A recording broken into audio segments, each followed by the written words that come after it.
How to change phone number in Yahoo Mail app. To update your phone number in the Yahoo Mail, simply follow these steps.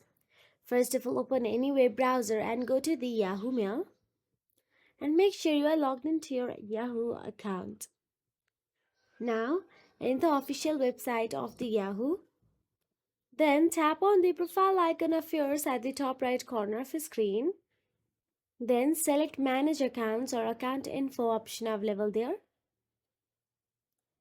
Once you tap on it, you can also tap on the Personal Info tab option available at the top, and there you will get to see the phone number section.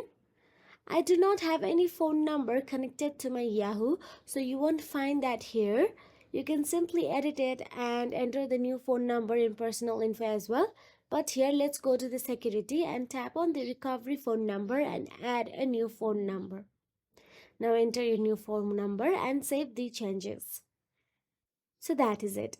If you found this video helpful, please like, share and subscribe our channel, and thank you so much for watching.